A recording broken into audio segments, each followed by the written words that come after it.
Good evening, people. The king is back. Not talking about Mohamed Salah. We're talking about the real king of the channel, Blue Chip. The king is back after. Actually, no, I did a show 2.5 weeks ago, and then 2 weeks ago, then I had a bit of a sabbatical, as Asim likes to call it.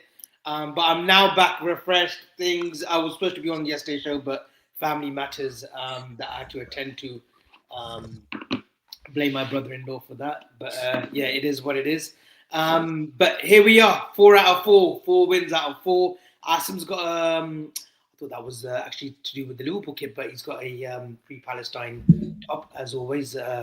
We support Free Palestine and all the atrocities that are going around the world. It's been a bit of a chaos in the last 2 weeks around the world, but look, this channel and amongst other channels as well, most of the channels, we all ask for peace. And we any wars or anything that's going on around the world, we want to put an end to it. But yeah, everyone is supporting the right causes. Away from that, back to the football. 4 wins out of 4. Liverpool won yesterday, a narrow win, but it's what champions do. I've heard comments from all the opposition, enemy fans, enemy lines saying, "Oh, they're lucky. Oh, they're Liverpool. What a fluky win." Listen, it's what the great Manchester United teams were doing during the 90s, and I was having nightmares day in, day out, every weekend when United were doing it under Fergie. Arsenal were great. 1-0 to the Arsenal was a famous chant. And now we're doing it, and all of a sudden it's fluke.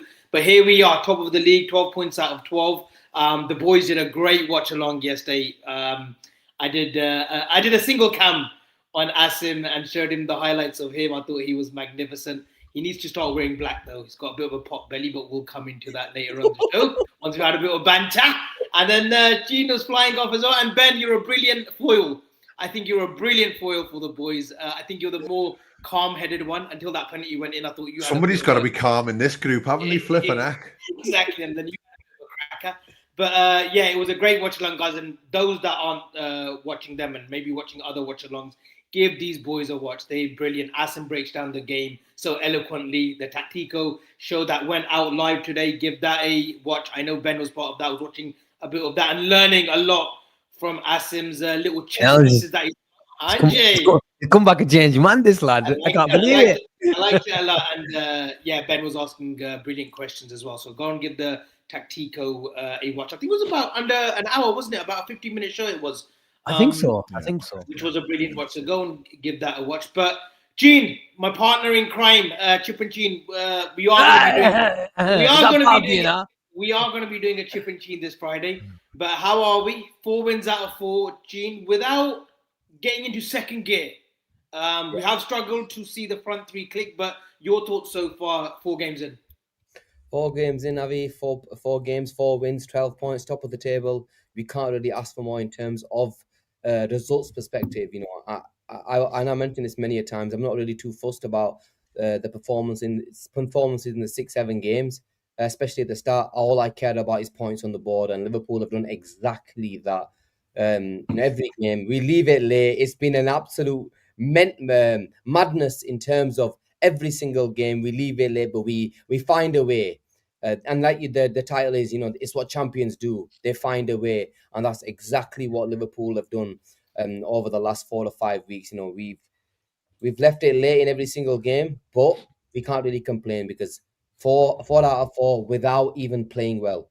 And that's what we have to understand is without even playing well, we're still top of the table. And once this team clicks, and it is going to click, it might take a few more games. It might take longer than we all thought.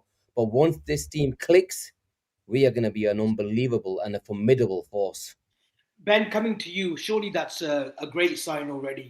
4 wins out of 4 without playing the sort of eloquent football that we've been told, or this phase 2 now under Slot.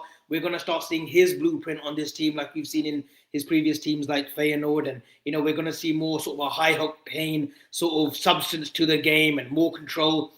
We're yet to see that. I think we're so far away from that. But it's efficiency, right? 4 wins out of 4. Efficient football right now.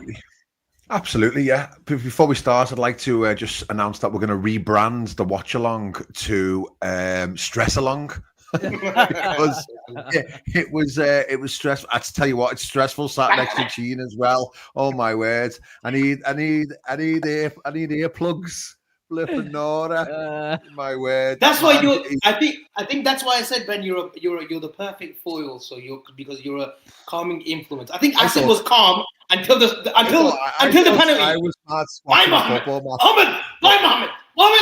Bye, Mohammed. Gene is the next level when it comes to watching the Reds. My word. And you know what? The worrying thing is, this is just a normal league game, first month of the season against Burnley. How are we going to even be breathing for the quarterfinals of the Champions League or whatever? But yeah, it was brilliant fun. It was great fun. It was a great watch. I'd like us to win a little bit more comfortably anytime soon.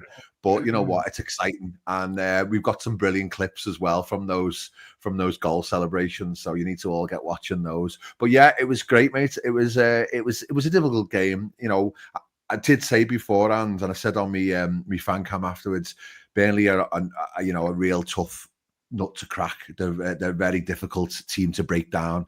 They were, excellent record in the Championship last season. I think it was 27 games unbeaten up until we played them at home. Sorry, that is. And only conceded about 7 or 8 goals all last season, which again only the Championship. 16, I think. Was it all competitions? Was it? Yeah, unbelievable record that is, and it was proven. They were literally in their 18-yard box for the majority of that second half, and it was very difficult. And Liverpool, as I say, I said before, I think that if this was maybe a couple of months at time, we would probably be in a situation where we cut them open and we win it comfortably. But while we're still finding our rhythm and our fluidity, then it's a difficult game, and they're still fresh.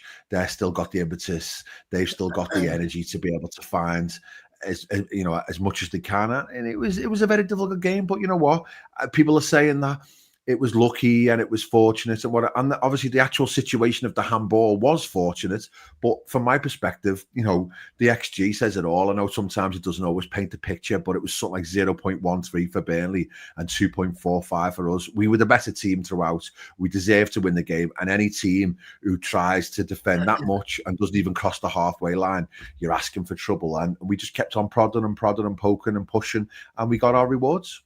Asim, so the first real question to you, I was going to ask you about the fish and chips last night, Asim, but from this, from the shape of you, I know, you indulged really well in the fish and chips. Although he was the first one to scoff it, I saw him scoff it very quick. You were picking at your machi and your chip, but it was him who had finished it within like minutes. Exactly, Gino. Yeah, Ben will tell you, man. I don't mess about with food, mate. If this food's there, mate, it's good. I'm knocking it back, and I knocked it back within 2 minutes before. You need to tell me that what the app is. That you use that makes you look thinner. From the hips, Asim, from the hips. What, your hips or Gravenberg's hips? Both.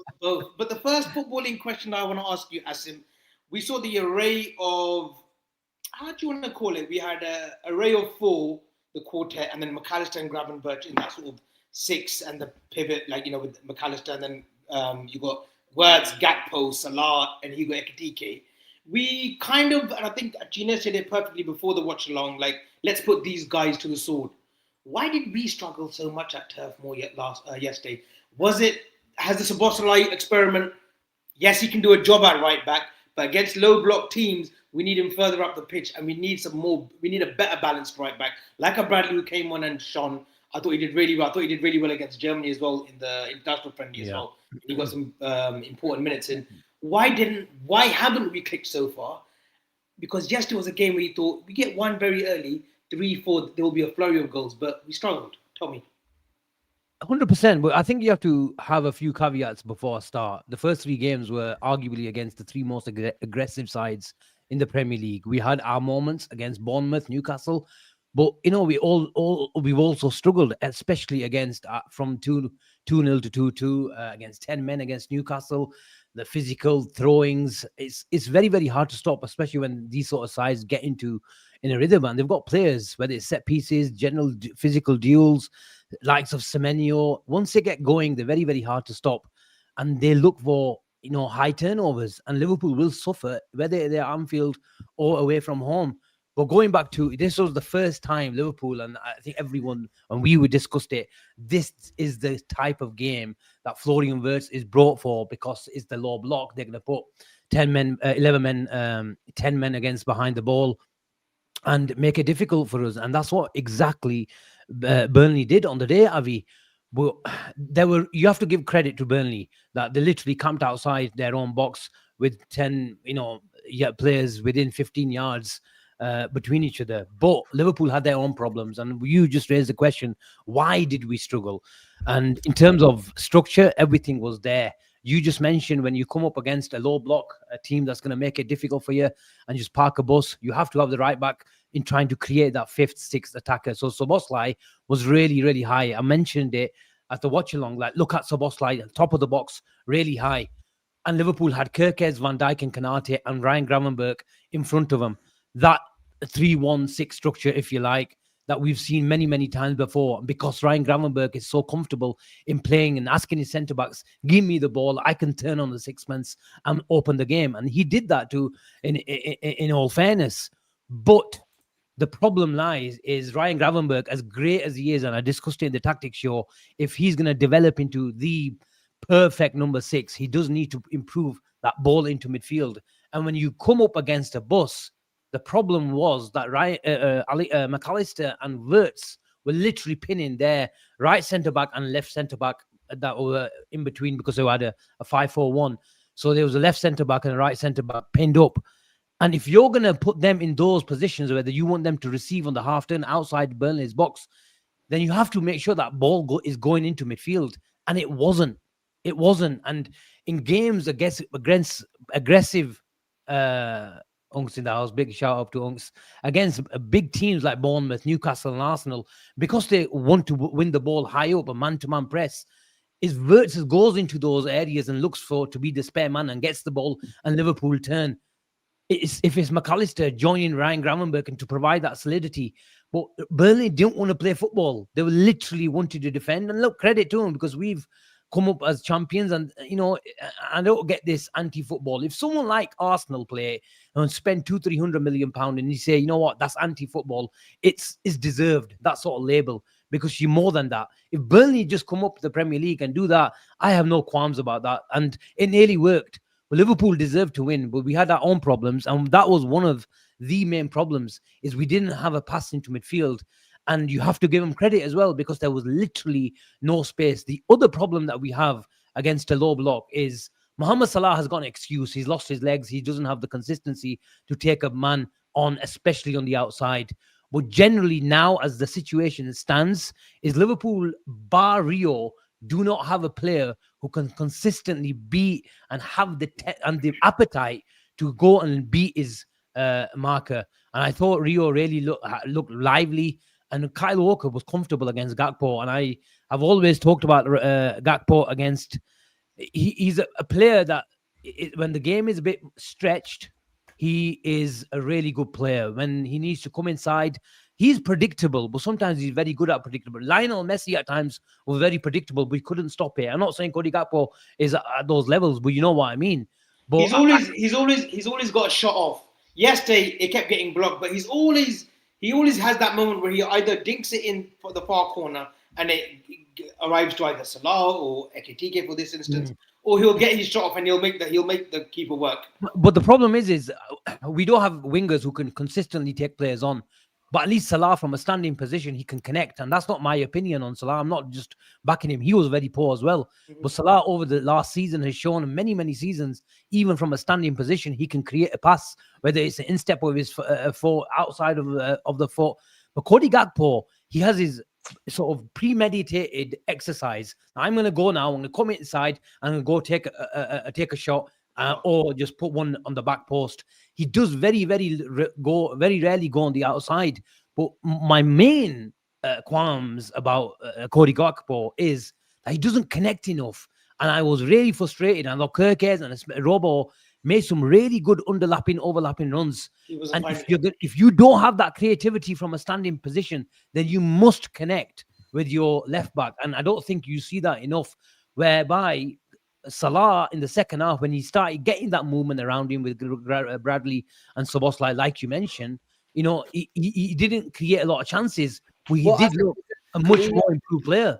1 second, Avi. But that's a bit you can't expect there to be in this game. Maybe there was a couple of instances where he should have maybe connected with Kirkes, but to Gakpo's defense, with Salah, he's always got the right winger, whoever he is, bombing forward. Kirkes is told to sit back. Kirkes is told he's not as involved with the left winger as more than Salah is towards his right back, because our right back bombs forward and Kirkes still stays. I think that's a clear instruction. I think that's been a basic. I think that's been a basic instruction from Slot this season. Early on with Kirkes, second half he will be bombing forward, but first half has been very pragmatic. He has been very stationary in terms of he just wants to be disciplined and get his defensive shape right before second half when the legs have waned off the opposition. Kirkes has had that ability to bomb forward. That is a fair point. That is a fair point where Kirkes is the Mendes of Liverpool, but Kirkes especially, he does start late, but he's got the energy and the legs to join the attack. If even when you Bournemouth games, that's one thing that stood out for whenever I watch Kirkes is his legs and his running power and the how he covers ground. And those curved runs when he is top of the box and he goes outside of the left winger to provide the overlap run. And you saw that at times. And I thought he made that run 3-4 times. He probably got it once and he got a corner out of it. But Robbo was starting higher, Chin, especially in the second half because they went 10-15 yards deeper. So he was allowed to. But that is one of the reasons why I thought Robbo was feeding Gakpo quite a lot. And he was asking him, go run at Kyle Walker. But when you've got five players and it's a low block, that in-step in field and looking for a shot, it's not just your right back you're trying to beat, because then effectively you've got another right back to beat because he's playing centre back because they've got 5 across the back. So I think it's too predictable. Him doing that against a 4 in transition and when there's a bit more space, it looks really, really good. And he's one of the best players in Europe at doing that. He's that good at it. Let's be honest. In terms of coming inside and getting a shot away, and in terms of ball striking, we've all talked about it. But I thought Robbo, in terms of feeding him, got a bit tired of it as well because he wasn't taking his man on, and that is one of the reasons why Robbo started from that inside left position, high, I may stress, high position, so he's benefiting Gakpo. But Robbo was crossing a lot of balls from that inside position, I thought his delivery was good on the day.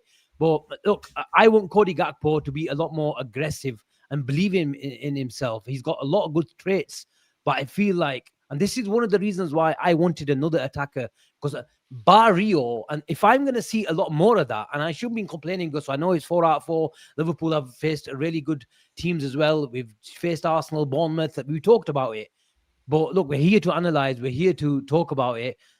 I want more from Cody Gakpo because we're not going to see the Mohamed Salah of last season. And we have to take the responsibility, share it amongst all the big teammates. Then Asim's he's covered quite a lot there, but I wanted to come to, in terms of the general play, I thought for the first sort of 60, I thought we were very pedestrian. I thought we were very slow. I don't think we were quick enough. I don't think McAllister was in tune with the game. I think the ankle injury, I think that did him a little bit. I think he was feeling the effects of that, and then Slot had to call it for the second half and bring him off. I thought Wirtz, it just wasn't quick enough for me. Gakpo was very sort of trying to get that shot off, getting blocked every time. He wasn't trying to there was no sort of ingenuity from his side. Salah was very quiet. I thought Ekitike, I thought he was very quiet yesterday as well. Quickening up the play, what do they need to do? Yeah, it was a difficult one, wasn't it? I do feel as though they generally were playing okay, but as you say, the pace just wasn't quick enough. And I think they were probably taken aback by how deep Burnley were and the fact that they were almost hoping that Burnley would come onto them a little bit, being at home. But then it quickly went the other way, where they just, retreated to the point where we were just recycling possession around the final third, but not having that real penetration. And then, the only penetration was coming from Gravenberch rolling his man, which we talked about yesterday, and then breaking into the final third, but then maybe not having the guile to pick the right pass. But then also the fact that there was such condensed area, there's nowhere to run into. So it was very difficult.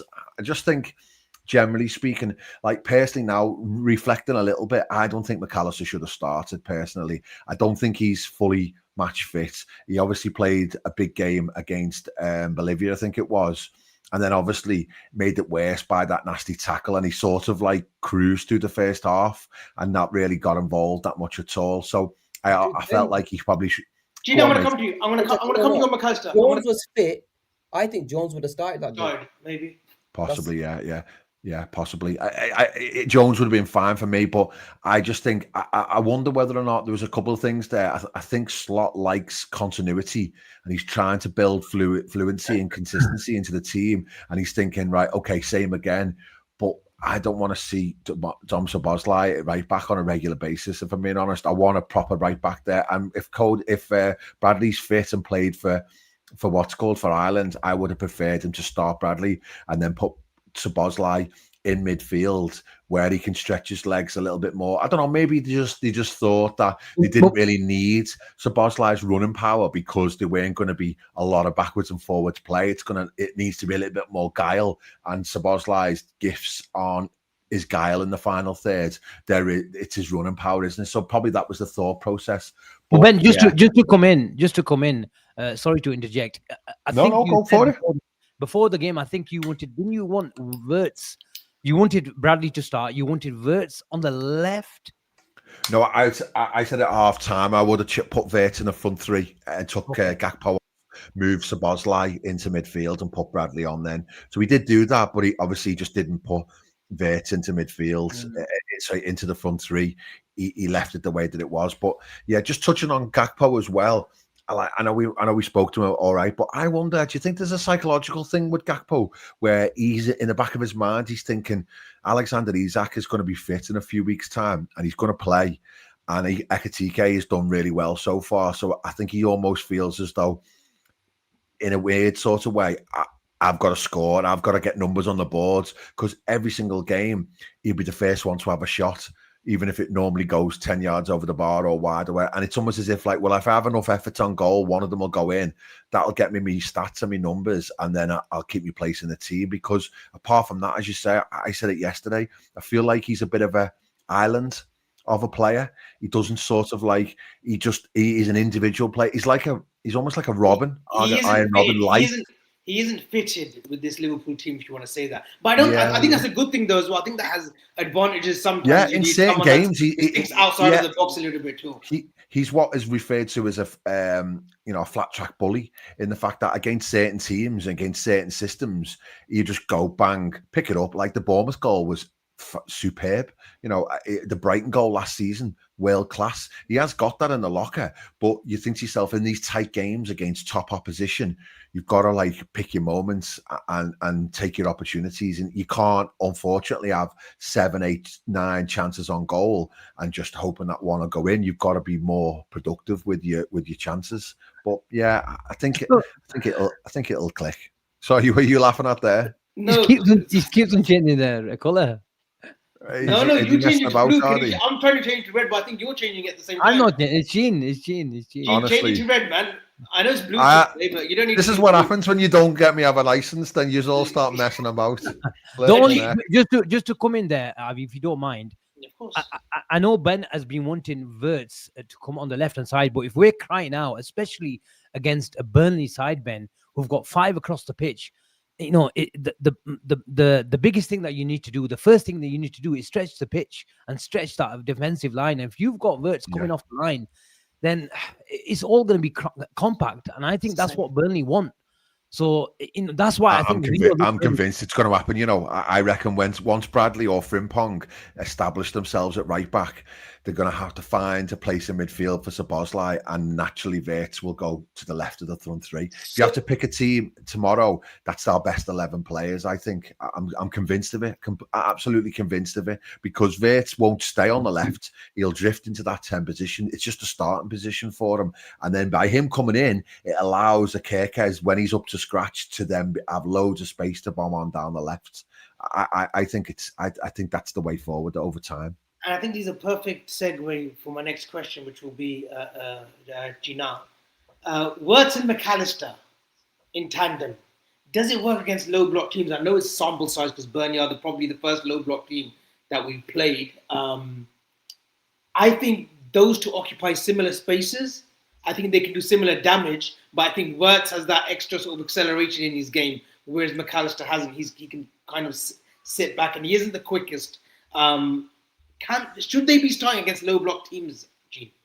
If you ask me 100%, Avi, they need to be starting, because in terms of creativity, they're the two who are your creators. McAllister is the one who picks out a pass.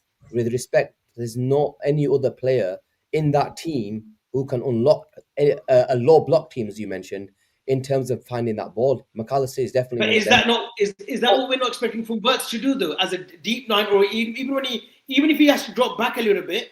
If you've got Brandon Wirtz and Bosler occupying those midfield spaces, say that McAllister's not starting, then you've got Wirtz who's drifting. He's the one who's going to pick up the ball. But you can't expect everything to go through one player.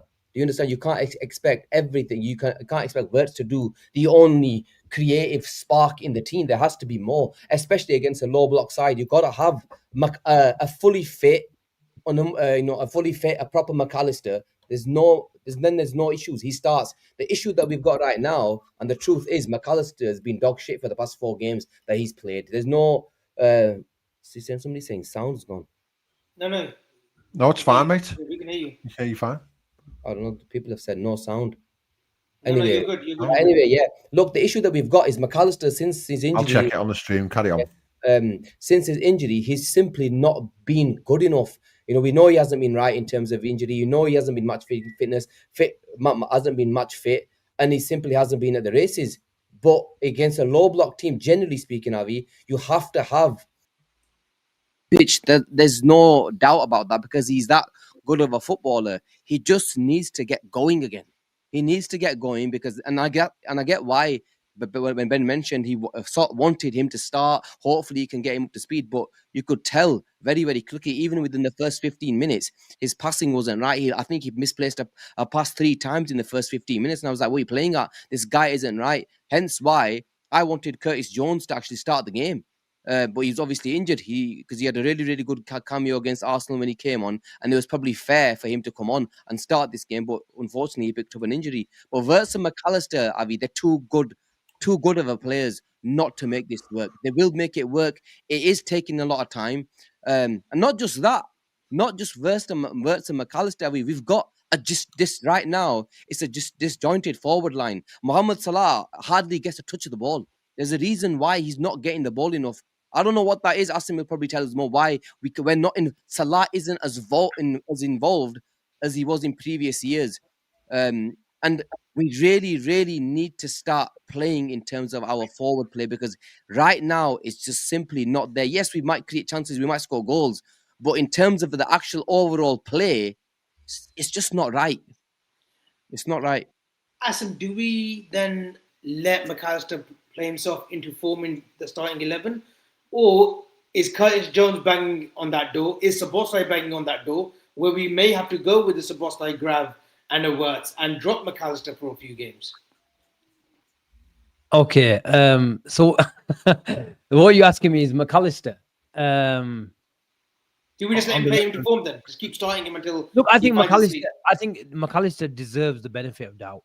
Mm-hmm. I highlighted the lack of legs in McAllister against big opposition away from home, and I don't want to sound like people like I told you so type of situation, but people are slowly starting realizing it. Maybe because we faced, I mentioned it a few times already tonight, is we faced Newcastle, Burnley, and Arsenal consecutively. But you have to understand, the guy had a month off. He was given a month off because of this niggle or injury, persistent injury. Then he came back and got another niggle, and now he can't. Yeah, exactly. So look, he is an incredible footballer. Arne Slot, he's got a lot of things right. You have to put the trust in the manager, because he trusts the player, and why not? He's been one of our most integral parts. Yes, he has his deficiencies like a lot of players, but he deserves to not sort of play yourself in form. But first thing is, he needs to sort his fitness out. And if it means Curtis Jones starting ahead of him to win that football game, I think this manager has proven even just doesn't matter what you think about last season and what decisions he made in and around the game as well. Just go by this weekend. He took off a left back that he bought for £45 million after 30 odd minutes because he wanted to win the game. He didn't give a crap about what he thought, or what the fans thought, what his management thought, or what the away end thought. He thought, you know what, I want to win 3 points today, and if it means taking him off right now, because I think right now this is the right decision. And I'll be honest with you, I felt sorry for Kirkes a bit when he came off and he was showing him that you could have picked up a yellow card here, you were going on the ground, and we talked about it because it's Kirkes. If it was someone else who's like to stay on his feet, it might have been a different situation. But because it was Kirkes, who loves the slide tackle, who loves to go on his ass, that you could not take this risk. So going back to McAllister, if it means starting someone like Szoboszlai, and especially in this physical league when you have to be on it, and a guy who is more of a diminutive type of guy who's not 6 foot, I get it. He needs to be at the top of his game. If he's not there, let him build up that fitness. Let him get in some minutes, because there's plenty of minutes to go around, Avi. But at the moment, our best midfield, if you're going to play Bradley at right back, I would say it's Florian Wirtz and Szoboszlai and Ryan Gravenberch. Yeah. Ben, he doesn't get match fit while he's on the bench. That's the thing. He's got to build his fitness up. And just on Kirkes as well, it was spot on what Asim said there, but Slot's not in the business of keeping people happy. That's why we love him, because that's his ruthless nature. He's like, I don't give a monkeys about whether or not you're unhappy or not for coming off. It's like, because we were all convinced he was injured at first, and then we realised it was tactical, and it was like, yeah, fair play. You know, if he's making that decision, and he's got the option of Robertson, who's an excellent option, and that's the key as well. If you've got good options, then it's easier to make the decision. If Van Dijk's having a howlet, which is very rare, he's probably not going to take him off because the option is not there. But with Kirkes, the option definitely is there. But Ben, don't you think that decision could have been? I think that decision to bring him off was in the 37th minute. Are we saying that Kirkes hasn't got the experience? Who's been in the Premier League for 2 years, Sajid, not Iqbal, who's been in the Premier League for 2 years? Are we saying that he couldn't see that period out till half time and then make that change? Because I think that's quite a damning statement for Slot to straight away. I know there was one time where he jumped up and he fouled. I think it was Jadon Anthony. For the second foul. That was a terrible decision, to be fair, from the ref. And I don't think that was anywhere near even another yellow for a red. My point was, I thought that was a damning statement from Slot to bring him off on the 37th and couldn't wait another sort of 8-9 minutes and do it at half time. Yeah, I think he was pissed at him about the dive as well, to be honest. Yeah, I don't think he was impressed with the dive. I do think that he took him off because of the yellow card, because I think he was worried about the idea that one tackle and we're down to 10 men. And then I think he said after in the post-match that we didn't catch on the fan cams, but his comments in the post-match himself, he said there's no way Burnley were winning that game unless we went down to 10 men. Yeah. So it was like mitigating the risk, and that is the cautious side of Slot still. And that, you know, he's not like allowing Kirkes to bomb on into the final third at the same time as Frimpong so far. We're all expecting it to happen, you know, flying fullbacks, but we haven't seen it at all yet, because he is got that conservative streak in him to a certain degree. But at the same time, he's thinking to himself, how can I get the best out of him? But then Robertson went flying forward afterwards, and he was fine with it, because he knew that Robertson's got the experience and the know-how to drop in when needs to be. But I think as the game went on, they were less and less of a threat, because the centre-backs were so good. It allowed Robertson to just commit, because Konate and Van Dijk were mopping up everything. Avi, I want to mention just a last point on McAllister and Wirtz is, I don't think Wirtz plays in that position if it wasn't that we were playing Burnley. If we were playing like a Crystal Palace or an Aston Villa, any top table side in the Premier League, I don't think he does that. And we saw that. What I've just said, Szoboszlai in McAllister position, Gravenberch in the DM, and Florian Wirtz in the number 10. He flipped it yesterday, and he played Wirtz in the McAllister position, and it can only work is because if you've got 89 or 90% of the ball, and because we were in total control, effectively we were just working on an on-possession structure. So where Florian Wirtz played in McAllister's position and didn't even need to go on the halfway line, literally camping out outside their box. So he's picking picking up, staying in the number 10 position. But if he plays that role, and many people said, oh, he needs to play here, but we have to understand how Arne Slot's off the ball structure works. It's practically impossible. I know I've talked about it, that he's got midfield type of legs, but it's completely different playing from the number 10 position and going and winning the ball in midfield like Bobby does, like Szoboszlai does right now. Florian Wirtz can do that, and we've seen all the sprint starts and the running starts and fitness starts, whatever you want. But when you start him from the left side in midfield role on paper, then when we go into a press, you're expecting him to be a part of a double pivot, and he's not bloody that type of player. So look, it can work, but it has to work on when we've got in total control and given the environment. But McAllister and Wirtz can work, and when we will see McAllister on top of his game, we'll see a different player. But those deficiencies about him lacking legs and him teams targeting him and getting him to come to the touchline and vacating that central space, that will still happen.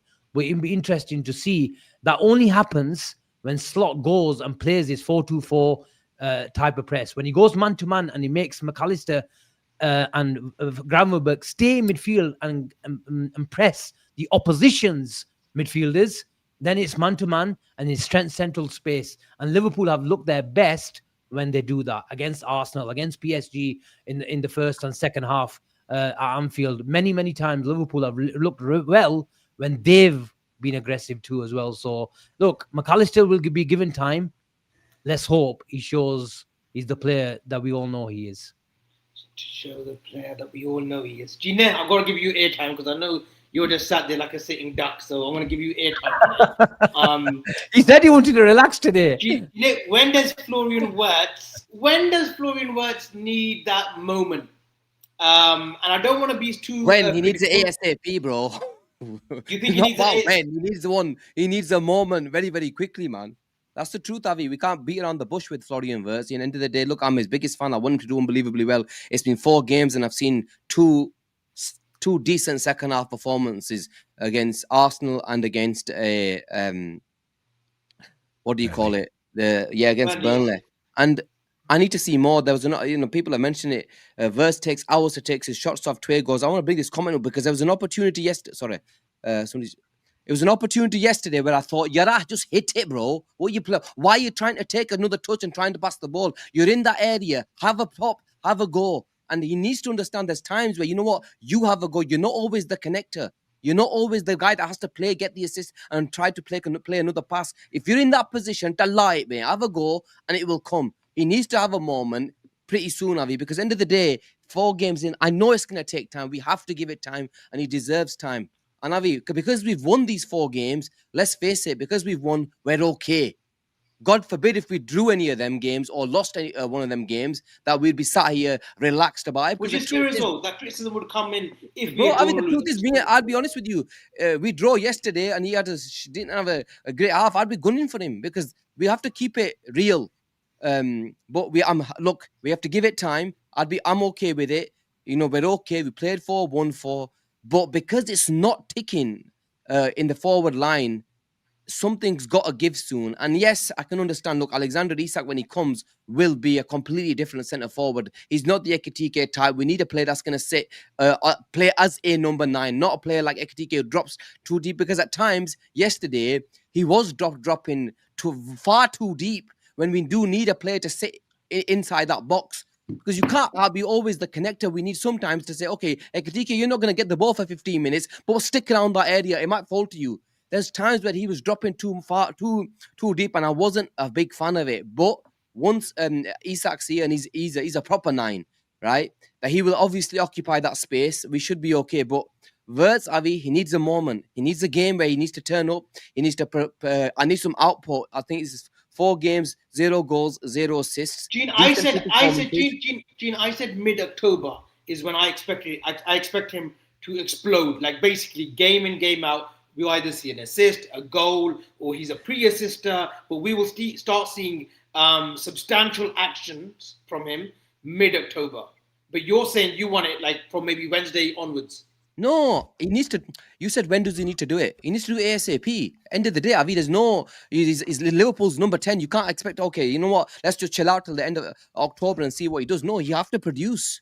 If I sat here in a month's time and the guy sat on 0 goals and 0 assists, it's not been a great start to his Liverpool career. We can't say it's not, he's had a good start. He hasn't. He's had a, if anything, a below par start to his Liverpool career. But we're okay with below it. par is a good description. I think that's harsh, man. I think that's really harsh. It's a new league. Yeah, well, funnily enough, I was about to say the same thing. The German league, we've seen players come out of the German league like Jadon Sancho, these fucking Jamie Gittins, stat pad their way in and get moves to Chelsea or United for 60 million. And Florian Wirtz, we've seen him for the last 3 years. It's a new league. The pace, I think, the players that come from Germany, I think they're genuinely astonished by the pace of the game. And I think he hits in the first few months. But a player like Wirtz... But then Ekatiké's come from the German league and he's done all right. But I think it is the stats as well. Like, let's not forget, against Arsenal, Florian Wirtz, against the second best team in the country, he put 2 on a plate for Salah. And his touch was an absolute joke. All he had to do is control it and score it. And he has 2 assists. Yeah.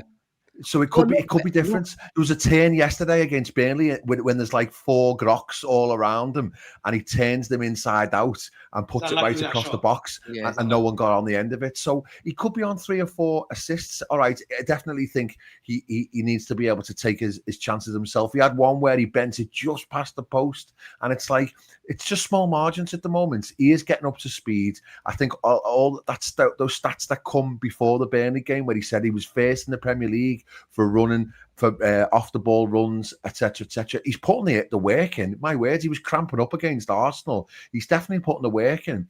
And what he's doing, he's playing a part in the victories that we're getting. And the performances, as I say, aren't exactly where we need them to be. But it will come with faith. Ben, one second, Asim. 1 second. I know it's gonna come, yeah. I'm not saying that this isn't gonna come.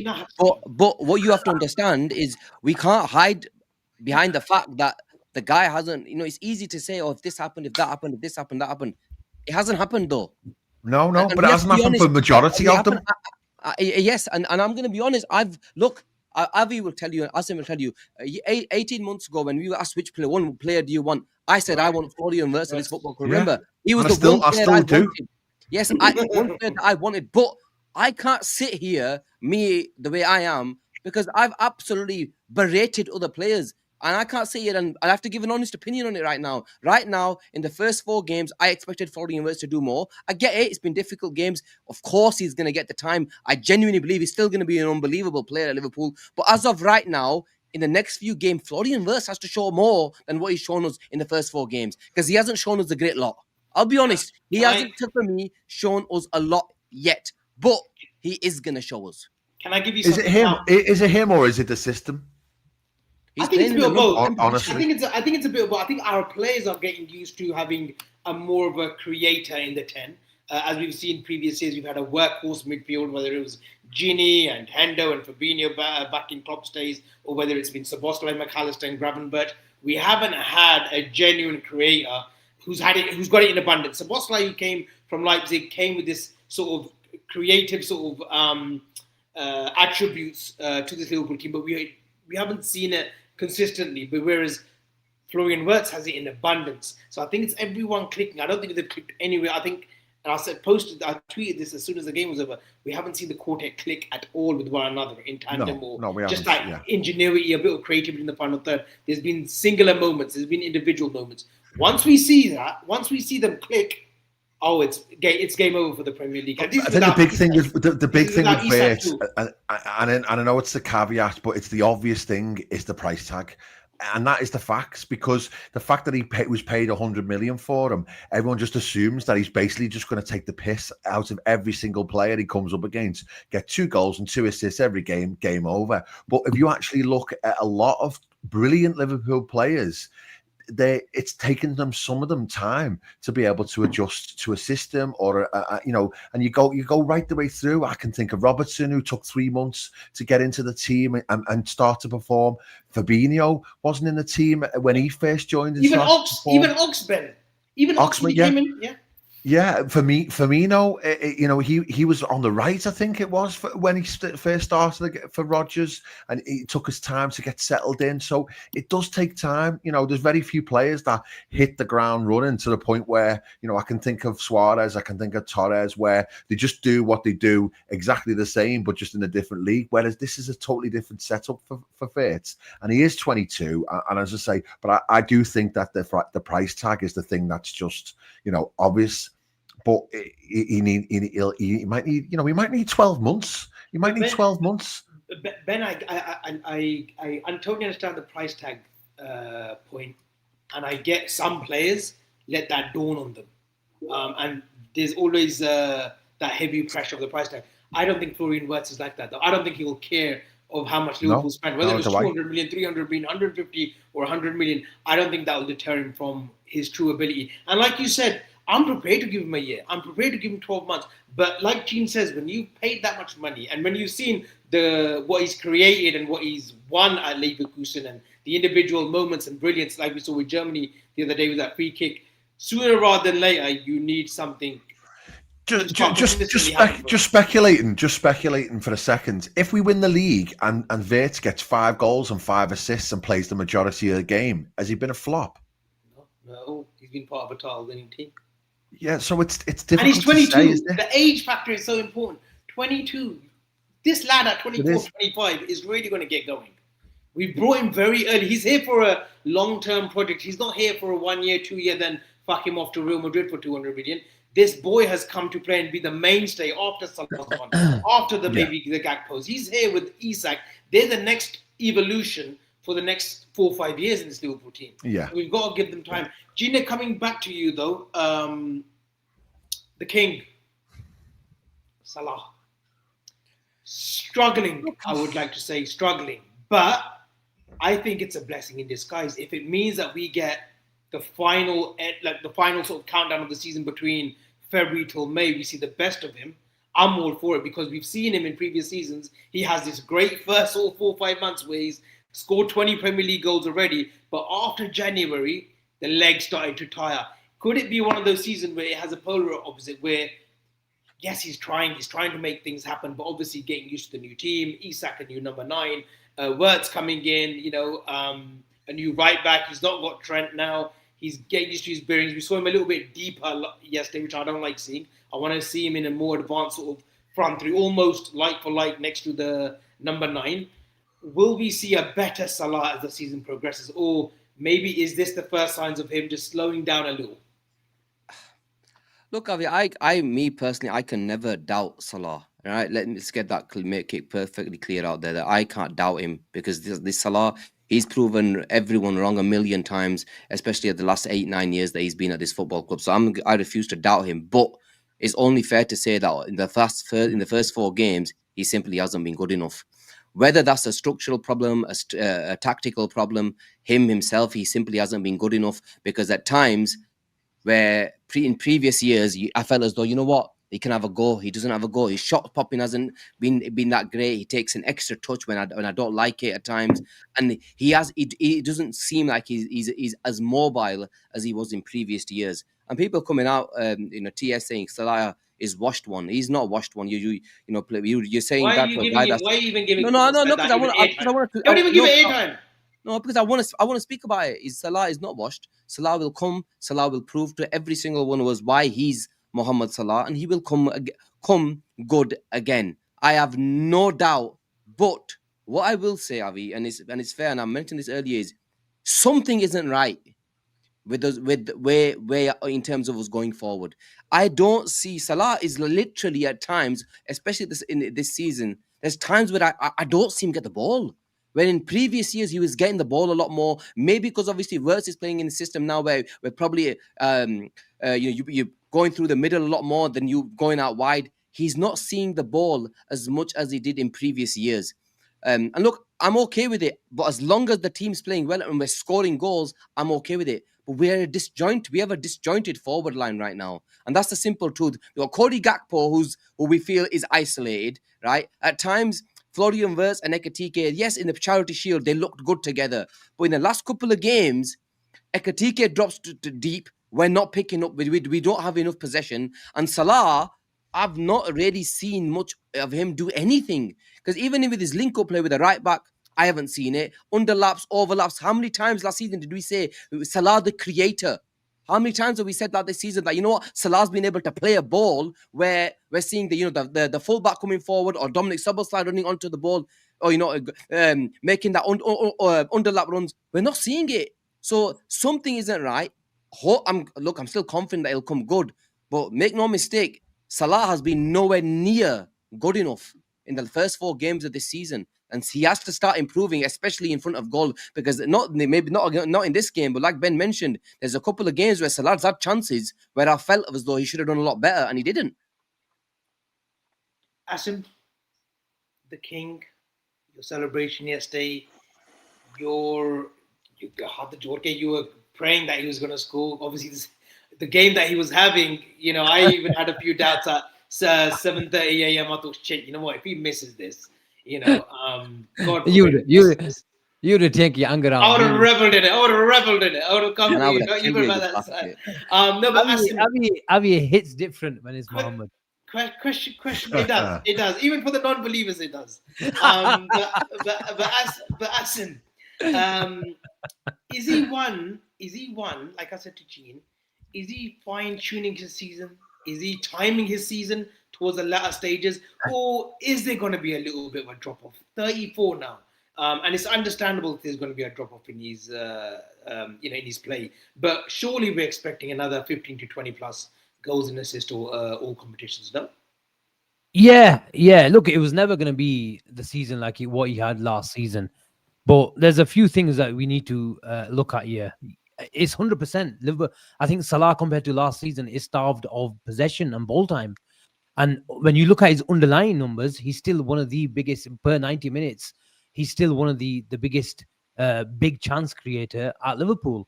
But that shows you that he's doing that from a limited ball time. And that is down to a few things. We've talked about one of the most important players to leave that right-hand side and the guy who's going to so be affected by the loss of Trent is Ibu Konate, because he's got an extra responsibility. But that ball, how many times have we seen that just channel ball down the right-hand side this season? Maybe once, maybe twice.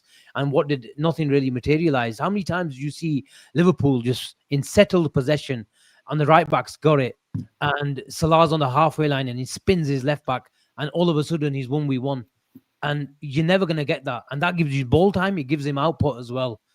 So that is one big factor. Any team is going to miss a unicorn of a right back. That was Trent. And whether you like it or not, but the quality of the player was there. So that's my customary mention of Trent out of the way. Going forward, you have to look at Florian Wirtz. Florian Wirtz has come into deep areas looking for the ball. I mentioned Bournemouth, Arsenal. These were teams that were really aggressive. And Liverpool were looking for their number 10. And that's one of the reasons why he's coming up really high in those running stats and sprint stats, is because Liverpool have been looking at Florian Wirtz in the first phase of play as to be the extra man. But that's going to, for you, if you're a fulcrum of the attack, that's going to affect the likes of Gakpo and Salah and the number 9, where your number 10 is in so deep areas. But Liverpool had to do that because it's all about finding the spare man against aggressive teams. So that's another reason. And so those are the main reasons why Liverpool have started. But you have to look at who we played as well, Avi. Like against Newcastle and Arsenal, and we didn't control these games last season. Like even you look at the away game, Salah got that second goal of a transition against Arsenal, and then in second half, Trent and Szoboszlai came on against Newcastle. Salah turned it on as well, but we didn't control these games. But you have to understand that teams are giving extra attention to Salah as well, and he's lost the ability to take a man on. Even last season, he did it a bit, but his way, he found a different way of creating, whether it's those pinpoint back post goal assists and little, around the corner. Yeah, you're back now, I think. Am I gone? No, you're back. That's what happens. He goes on these monologue tangents and the microphone gives up on him. Yeah, I'm sorry. It's a really loose Yeah, wire. you're back, mate. So Yeah. so those 3-4 factors is the reason why we've been starved. He's getting extra attention. You don't have the right back. But I was encouraged with the fact that I know he didn't really play.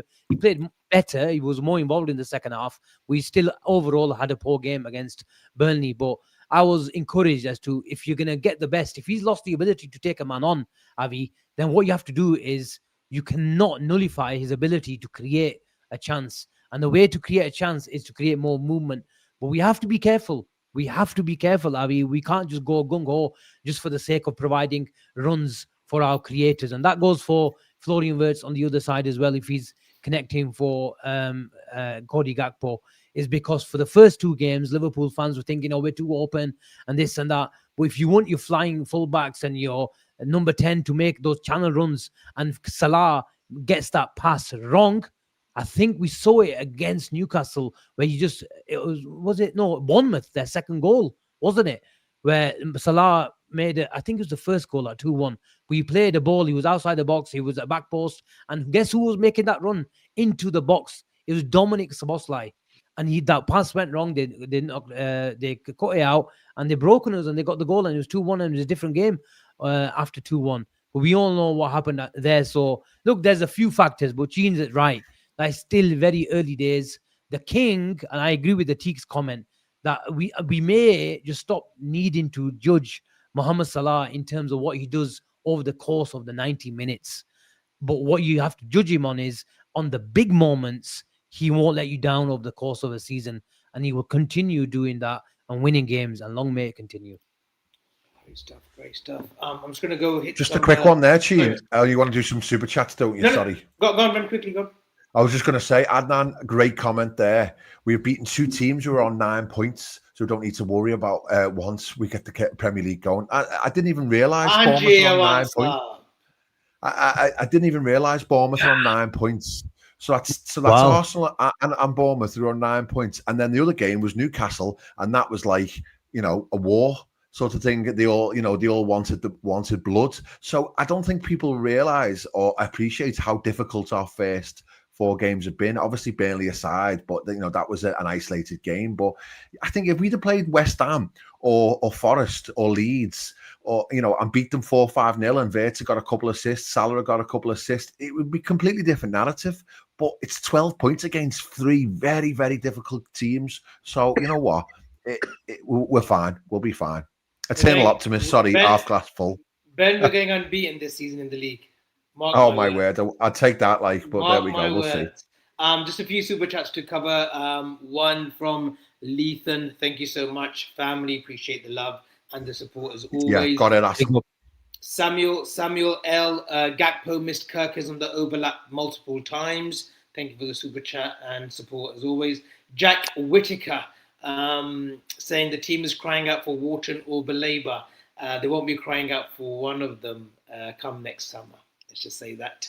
And one from Rayan. Rayan, hope you're well. Do you think profile-wise Isaac suits Wirtz more? I think Ekitike drops too deep sometimes instead of occupying the centre-backs. And when you have a true number 10, you need the centre-backs to be occupied. Also, any concerns on Salah? I think we've covered most of that. Ben, do you want to quickly cover the Ekitike drops too deep sometimes occupying the... Yeah. What's called? I think Gene touched on it, to be honest. I think he does. Yeah, he obviously wants to get involved in the game. He's another sort of link player. And I do think he'll get an opportunity on the left as well, because I think he can be more creative, go outside and go inside, unlike Cody. So we'll have to see whether or not that comes to fruition. But yeah, I think Isaac, once he does get up to fitness and up to scratch, he will be that 18-yard box sort of player who will be the focal point and hopefully give Wirtz a bit more space.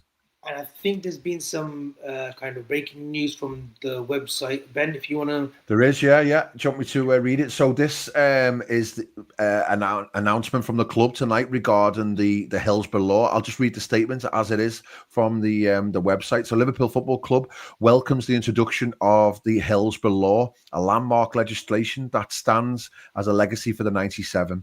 The Labour government has tonight confirmed the introduction of the Hillsborough Law, saying it will hold public officials and authorities accountable for their actions, and end the culture of cover-ups and hiding the truth, ensuring transparency, accountability, and support for bereaved families. The public office, to be known as the Hillsborough Law, will introduce a series of changes, including, and the key ones are, a new professional and legal duty of candor, meaning public officials must act with honesty and integrity at all times, with criminal sanctions for erroneous breaches.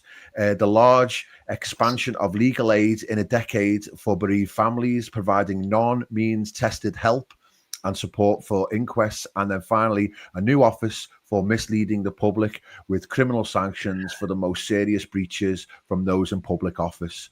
A Liverpool spokesman said Liverpool Football Club welcomes the introduction and forthcoming implementation of the Hillsborough Law, a landmark piece of legislation born from the tireless efforts of families, survivors and campaigners who have fought for truth and justice for more than 3 decades.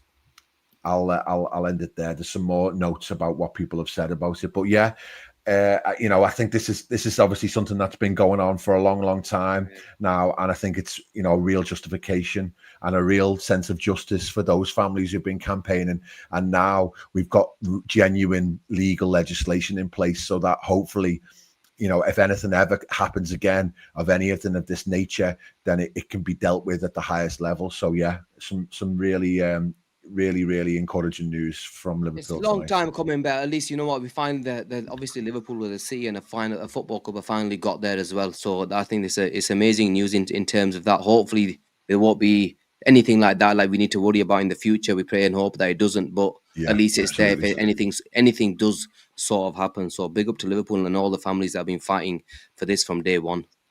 Absolutely, mate. Yeah, absolutely. Great Good work. stuff. Obviously, those that have been involved throughout the years, 15 years, 20 years, 25 years, Margaret Aspinall, all that work has come into fruition. And justice for the mindset. That legacy will forever carry on. Gene, Wednesday, Atletico Madrid, Diego Simeone. Probably one of your favorites, considering that Argentina is your team. But I saw a video today that he pushed Salah in a game. I think it was Atletico Madrid and Feyenoord in the Champions League. They had a bit of a tussle. So I'm looking forward to that, Anfield. We did beat them last time, I remember, which was the post off that 2021 game, wasn't it, in the Champions League? We did meet them again in the group stages and beat them comfortably under Jurgen. But Atletico Madrid, they've got a good team. They've got a few players that would interest us, namely Julian Alvarez. They've got Pablo Barrios. My man, my guy, my midfielder, who scored a cracker, by the way. He scored a good goal. I saw that goal. I think it'll be a good tie. How much do you think we'll see from Salah? Is he going to switch it up much? Are we going to see 2-3 changes, or just subtle changes? Maybe Frimpong comes in, or a Bradley comes in, Sabosai goes into midfield, or is this game set for like a McAllister to really dictate play and take control of the ball? And it is at Anfield. We do expect to have more possession. Could it be a game for McAllister to finally start shining? I don't think McAllister starts this game. On a personal opinion, I'm more with Awi. I think we will play with a conventional right back, and we will see Szoboszlai play more. We will see Szoboszlai play in the midfield. That's personally more. I think that will be the team for the actual game. But Avi, it's a big game. It's a home game. It's the first win in the Champions League. You need to put 3 points on the board early. So if there's anything, because we have got a difficult couple of away fixtures in the Marseille, Galatasaray away. They're not easy fixtures. So we're going to have to go there, make sure that we get the win. Simeone's side, yes, it's not the same Simeone team from 3 or 4 years ago where they were the dogged, they don't give you a sniff. But it's still a Simeone side. They know the dark arts of football. They know how to time waste. He knows how to get his team playing, going, and making sure that they're giving 110% on the pitch. But I think in terms of the Liverpool team, I think it'll probably be in terms of the forward line. Sorry, I think it'll be the same, but Dominic Szoboszlai will come in the midfield, and we will see Frimpong or Bradley start at right back, because the onus is on us to go forward and attack, and I think that's what we will see. I wouldn't start McAllister in this type of game because look, he's not right now. We all know that, and it's that midfield is not going to be easy because again they're physical. They will come out physical and they will work their socks off for Simeone. But I'm actually really looking forward to this game. I'm actually really looking forward because it's a quality opposition. Obviously, it feels like I think there's news coming out that Julian Alvarez is out for He's that injured. game. Yeah, Just confirmed he is injured. Gimenez is injured. I think Hanko's injured. Robin Normand is 50-50. Thiago Almeida is injured as well. Almeida's a good player, you know. Yeah. They haven't started the season well, to be fair. Atletico, I think I read before that they haven't beaten the last three. Eche, Alvarez, not Alvarez, sorry, Alaves. Maria. Not some. They haven't started very well at all. But they aren't the dogs of war of previous seasons. They're actually a lot more attacking, apparently this season. So it might be a bit more of an open game. They are. They've only got five points from 4 games so far. Yeah, they've drawn 2. 5 and 4. Yeah, so that's not great, is it? So yeah, I fancy us. Asim, you're looking forward to this game, not only because you're going to tell us maybe we could get the flying fullbacks, because in twice in like 4 days you get to have another fish supper. So you'll be looking forward to that, wouldn't you? He's after you, mate. He's after you. Another fish and chip. Another fish and chips for the belly, but he'll be wearing black on Wednesday. I bet you he'll be wearing black. Why have you? I'm getting worried now. Like, have you been zooming into me, man? What the hell? No, Yara, you told me you're losing weight. From which angle have you lost weight? From which angle, Yara? I told you, give me that WhatsApp. Give me that app. He's horrible, isn't he? He's horrible. No, I'm joking. Asim, a question to you though: flying fullbacks. Are we gonna see a Frimpong Kirkus? Talking about flying fullbacks. I think Robbo starts on Wednesday. The experience, the know-how, the dark arts of Atletico. Yeah, I think Robertson was gonna get a few games in this period anyway, regardless of what happened. But I think he might have played himself a starting position. But Has Robertson got the share now? No. I think Kirkes comes back for the derby. Right. Okay.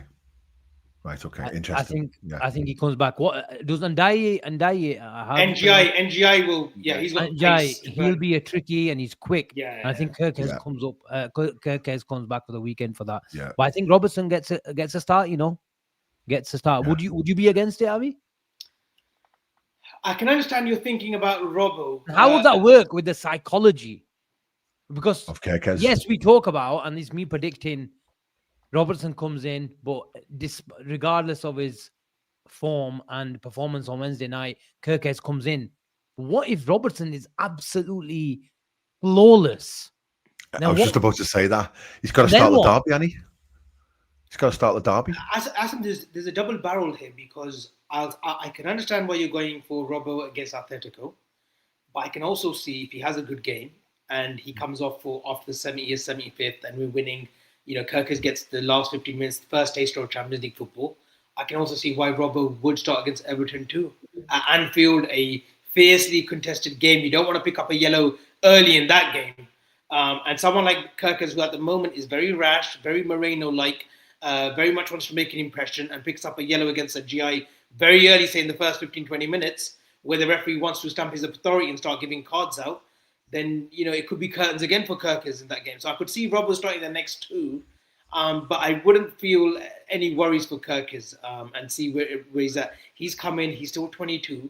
He's a young left back. He's going to have to learn his trade as well, just like Ekitike now once Isak comes in. And sometimes you just got to go with the experience, the people that have been there, done it, that know how, who've been in these big occasions. Because there's no doubt that Simeone will be riling up these players, and they might be more expansive, and hence they've had a slow start to the league. But when it comes to Champions League football, Simeone will always resort to Plan A, which is ruffle up a few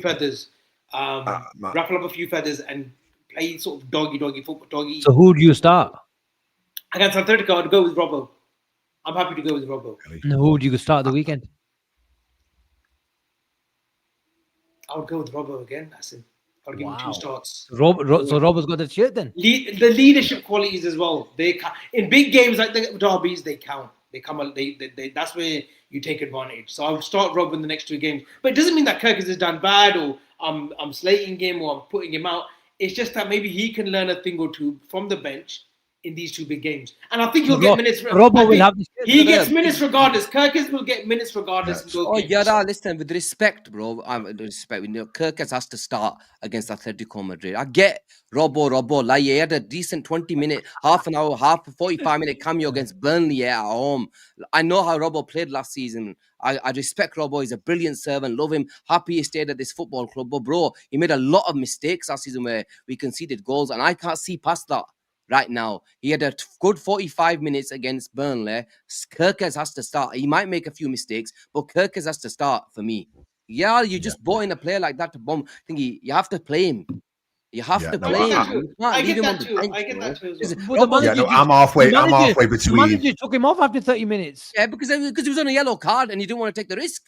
So how many times have we seen a player? You're telling me. Every time a player gets an early yellow, you bring him off. That doesn't work like that, Gene, either. That doesn't work either. That doesn't work like brought that. him off because he didn't trust him. Because he didn't trust him. He didn't trust him. That's what happened. He didn't trust him because he was on a yellow card. He didn't want to take a chance. No, you're telling me Ryan. Okay, if Robbo picks up a yellow against Atletico Madrid after 25 minutes, do you think Slot will think, let's get him off? He's vice captain. He will say, no, I trust That's you. what I mean. So he doesn't trust him at the moment. So you're not playing a player because you're scared he's going to get on a yellow card and might get red. I think as a first Champions League game, I think Slot will want to go with one of his trusted men, which is Robertson, vice captain. I think he'll just want a little bit of leadership because we've seen Simeone teams in the past. I think it's the opposition as well, Gene. Yeah, we know it's the opposition just because he's vice captain, you give him to get away. I've just played out the scenario. I've played out the scenario to him. Where's that mute button? So I've got a slightly different slant. I think he starts Kirkes on Wednesday to restore the confidence and the faith in him, and he plays against Atletico and he has a good game. But I do think Robertson plays the derby. I think Robertson plays because I think he says to Robertson, have a full week, and then you're playing against against Everton on Saturday morning for the experience and for the know-how, because Robertson's in a good place in general at the moment. But I think he puts Kirkes straight back in on Wednesday because he doesn't want to let that confidence fester. He wants to show them that he's got his faith in him, but at the same time, he wants that experience on Saturday. My other take for Wednesday is I think Gomez might play on Wednesday. Instead of Canate. Yeah, because I just don't think he's while he's got the options. I think if he can afford to not play Canate 3 times a week, he will have to start considering that situation. I think if Gomez is fit, he can play him. As much as I love Joe Gomez, I think the way Canate's picked up since the Arsenal game, I thought he was superb against Burnley as well. I agree. But Canate's problem is that he can't. If you play him in a long run of games and a lot of games, he breaks down. He was fine last season. Last season was because of that bloody little shit Hendrick. He was fine up until then and post then as well. He didn't have any muscular injuries. Correct me if I'm wrong. I don't believe he had any muscular injuries last season. It was because of the Hendrick challenge. I just think now he's found his rhythm. Maybe because you don't want to chuck him in. Because Burnley was not that heavy and not that intense, so it may be that's a possibility. But I still think 3 in a week's a lot, especially Atletico. Wednesday will be like pretty intense. But then chucking him straight away against a Beto or a Beto of Everton straight away. I know he's had that. He would have had that week if you're suggesting start Gomez. Yeah, he's had that week and chuck him against a Beto against Everton. I don't know. Maybe. But whereas I think he'll come across a Soloth, someone similar in Soloth for Atletico Madrid. Alvarez out, who's a big statue who will fancy himself against Canate. Maybe it's still early as well in the season, and they're thinking, you know what, they need to get them playing and get them in rhythm, etc. So they know none of them are in the red zone at the moment. They're all fit and fresh. So maybe they look at it from that perspective. But yeah, I was thinking that might be a consideration. But no one Slot. He doesn't like making hardly any changes, but he will have to soon. That's why Kirkes will start. Yeah. Do we think? I just hope he starts Bradley. I think Bradley deserves a start. I think he was excellent against Burnley when he came on. Really played well, and I'd like to see Szoboszlai in midfield at the top of the midfield. Gine, Gakpo, Ekitike, Salah front 3. Is that what we're going with? Yes. When do we see Isak? Isak to make his debut. I think he starts. I think he comes on for 20 minutes against Atletico Madrid. Asim? Didn't he say 45? That's Wednesday or Saturday? but I think he's not going to give him. He's not going to take Ekitike off a half time, is he? No. So So, that makes yeah, me think that it's the What if derby he for picks up that.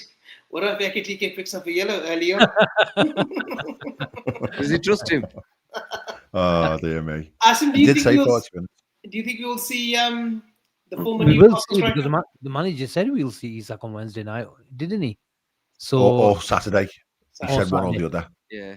I think, judging by exactly how the format is going or went last season, it do make a difference if you finish top. The most important game is the league game on Saturday. So if I'm from a selfish point of view, I was talking to Jake earlier, and we both saying the same thing, that you want him to start as soon as possible.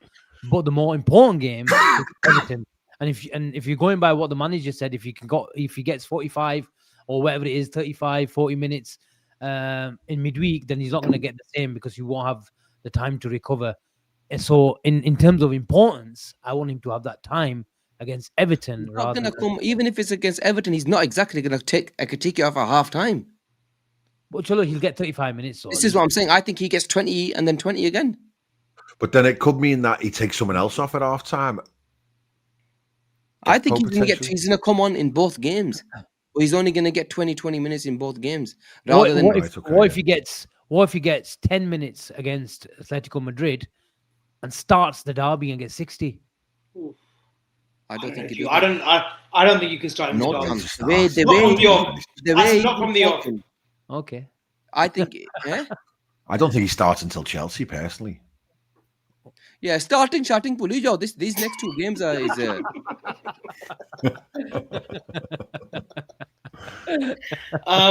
I put something out there in the atmosphere? Oh, here we go.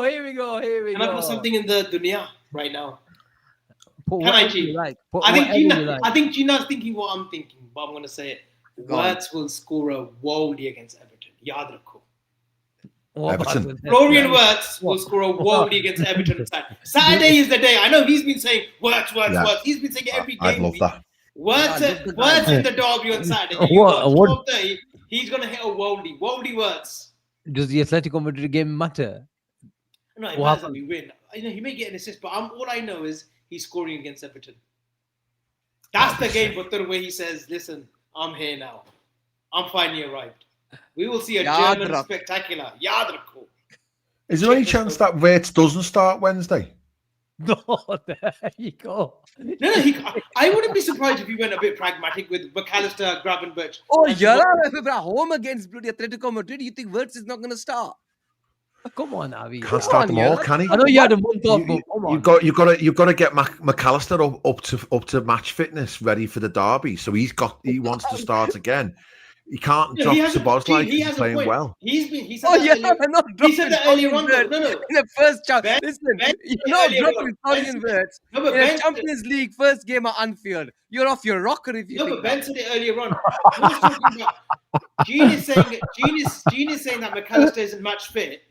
Ben's saying, then how is he going to get match fit if you're going to drop him? Yeah, but Avi, right now is the first game of the Champions League. Asim can say it's not important. I'm telling you, it's a very important game. You need It's to important, but Everton game is more important. You need to get 3 points on the board. So It's Szoboszlai's home. at right back then? Who's this? Oh, Yara, how is Wirtz not going to play that game on Wednesday, man? I didn't put that up, by the way. You That's better somebody not, else. Ben. But Actually, yeah, you no, don't have the right. I'll let you off today. I don't have it. I've been handcuffed. What does Szoboszlai start at right back again then? No. When you've got two full right backs No, fit. I don't want McAllister to start. Oh, you don't want McAllister to start, right? Not against Atletico Madrid. I want Bradley or Frimpong to start. Let's do our Atletico Madrid starting 11s. It's been 1 hour 30.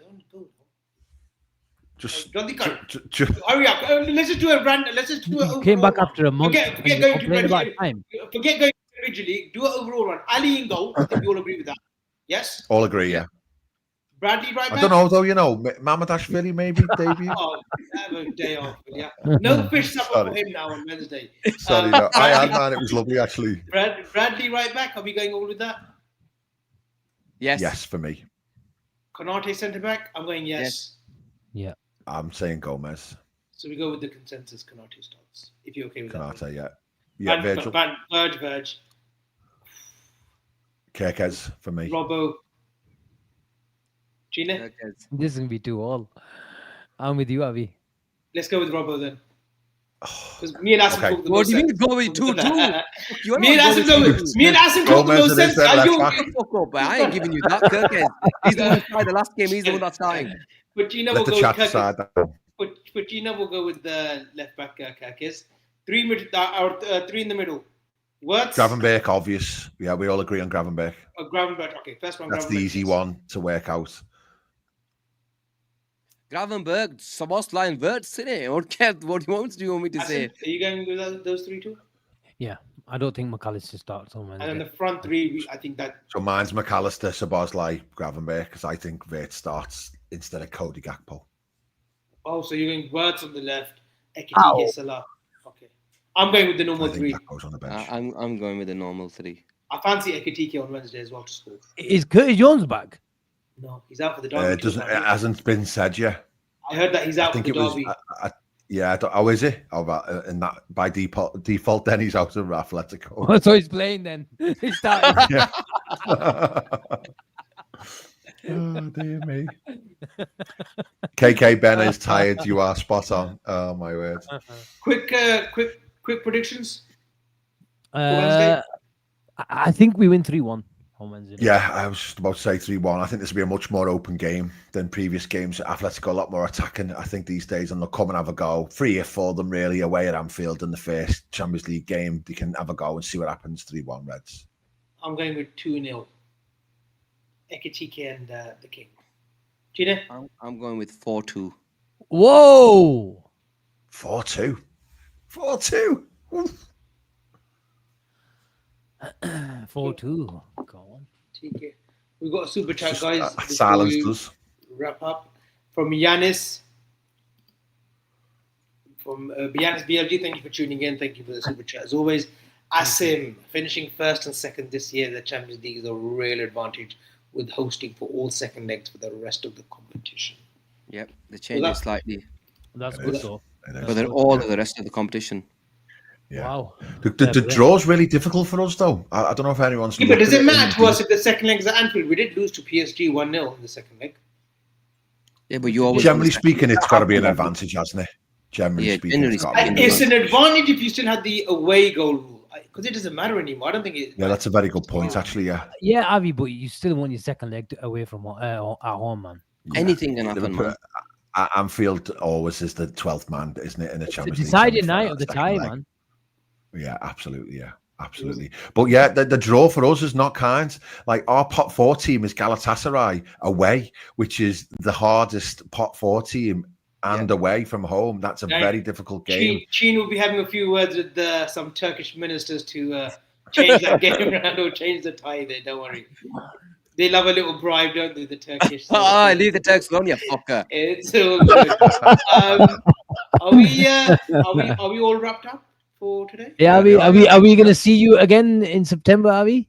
Like, come on. Friday, Wednesday, possibly post match. But I think if you lot are doing the watch along, I think that'll roll into your match. Oh, have reactions. you seen Kanate's tweets? Ah. Yeah. Thank you, hasn't he? I know he replied to He's Anfield fighting, Sector. isn't he? He's thinking, and then He's biting. Friday, Chip Chip and and Cheese will be Cheese. back. Yeah, 100%. I think the 4 of us should be back for that one actually on Friday, and then Sunday obviously we've got the post match. Saturday watch along, 12:30 watch along for you guys, 4:30 for me. So I'll be in the Came chat. at 12 on Saturday. Saturday, yeah. 12:30. Yeah, I've got to set my alarm on Saturday, Sheen. You realise the commitment levels here at BNR. Believe, Ben. Believe. Flipping Nora. I'll be doing a little cheeky vlog as well Instead on of- Wednesday, instead so of- we'll have that instead as of- well. Should be good fun. Instead of a chippy for lunch, you lot should be bringing him protein and stuff, getting him stuffed Protein. stuffed Protein. aloo rotis. Do we do full English? Is there any full Englishes knocking around in what's it called in, Yeah, in fish the and area chips. on Saturday morning? Just away from that, I do want to talk about something that I sort of witnessed yesterday in the cricket, actually, the Asia Cup final between India and Pakistan, regardless of the result and what happened. We just switch channels here, or what? Switch. No, I think this needs to be reported on because, and I saw this, and there's no biasm, this is no favoritism either. Being an Indian myself, I was quite disgusted by the national team of India. They had won this 2020 game, Ben, and they just really walked off and didn't want to shake hands with the Pakistani team. They went back to their changing room, closed the doors, shut the lights off, and the Pakistani team did wait for 5 to 7 minutes on the pitch to. And this game was being played in Dubai as well, by the way. They did wait for the Indian team to congratulate them, and they do their normal press conference and give the award out. That didn't happen. And India, rightly so, have had some backlash, and they deserve it as well. Because regardless of what happens politically between the countries, and we've seen the attacks, vice versa, go off. When it comes to sportsmanship, and a game where you could have brought the countries a little bit together, where ex-players were saying, you know what, it would be good if there's a bit of friendship, a handshake would be great. We do need to bring these two nations together, but it's sad to see that. Did they do it because of the politics, or was it because they were just sour losers? Just a game. Yeah, it was because of the politics. No, Pakistan lost. Pakistan lost, but they were gracious enough to stay behind on the pitch, like you do normally, and shake hands with the Indian team. But they walked off. They didn't acknowledge the Pakistani team, and that was poor taste. And I think something should be done. All right, Pakistan lost, and India just got off. They got off, and it was quite disgusting to see, actually, because cricket is it's a very gentleman's sport, and you should always be gracious in defeat and be gracious in victory. But we didn't see that from the Indian side, so I just wanted to highlight that for anyone that didn't see it. You should see it, because there should be some ramifications. But I anyway, didn't realise that. No. Enough of that, guys. This has been Chip and Cheen. This has been a great show by Born and Red. He's been Born and Red, but this has been Chip and Cheen. Chip did host. Cheen, this is his excuse for not doing the Friday show now. Uttara, listen, you do the turn up on Friday. I'll drive to. I'll get a flight to California. He's getting it now. Okay, Avi, we'll see you next month. Even Wednesday, I'll be. When's your watch along debut, Avi? When there might be a surprise. I might be in the country quicker than Christmas time, so let's see. But this has been Born and Red. I need to buy a bigger seat. No, I'm sitting at the back. I'm going to sit at the back, Lamap, with my feet up like this. I don't want to see those feet. I don't want to see your feet. I see me enough on Twitter. Look at this I fish want gravy. I want mushy peas. I want 2 fish pieces with a box of fries. Listen, I want to get 2 portions of fish and chips. Don't worry about that stuff. Bastard, you Kasme. But guys, this has been Born Red. Make sure you like and subscribe, and we shall see you on the watch along on Wednesday. Thank you so much. Thank you.